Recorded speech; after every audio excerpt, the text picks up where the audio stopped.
In the voice of Lawrence Ferlinghetti, Pity the Nation. Then, Now and Beyond.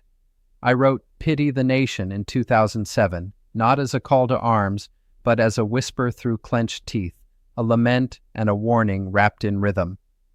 It was a borrowed phrase, yes. Khalil Gibran wrote something similar decades before me. But the echoes were still ringing, louder than ever in the static of our modern decay. Pity the nation whose people are sheep. When I wrote that line, it was an indictment of intellectual passivity, of a people lulled by spectacle, distracted by consumerism, drowned in advertising slogans and cable news barkers who sold fear wrapped in flag-waving. It was the America I saw bleeding itself dry with wars overseas, corporate greed at home, and a culture that confused wealth with wisdom. But this wasn't about political sides or platforms. It was about conscience, about the state of awareness.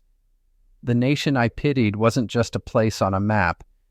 It was a state of forgetting, of who we are, of what liberty really means, of how easily we trade it for the illusion of safety or profit.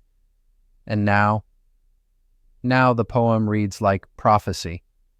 The shepherds still mislead, the leaders still lie. But the airwaves, they've multiplied. What was once a few bigoted voices on AM radio now floods your palm 24/7. Algorithms have replaced oracles. We curate our own echo chambers, and we scroll while the empire burns. We raise not our voice, but aim to rule the world by force and by torture. You think I was exaggerating? Look again.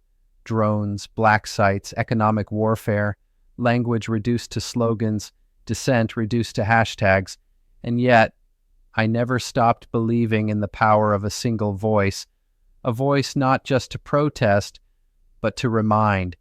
Poetry, after all, is the last sacred weapon. It can't be monetized. It refuses brevity. It lingers in the gut long after the headline fades. So let me say this now, for your time. Pity the nation that forgets how to imagine.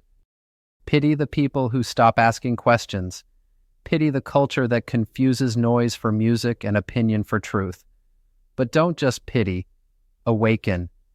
If my generation failed to silence the drumbeat of empire, maybe yours can tune it. If my words still echo, let them vibrate into something greater. Let them break the trance. Let them rupture the algorithm. Because a poem doesn't change the world, but the person who reads it might. And what is liberty if not the freedom to feel deeply, to think critically, to imagine differently? Do not sleep the sleep of the too well-fed. Do not trade your breath for currency. Do not mistake nationalism for patriotism or obedience for wisdom.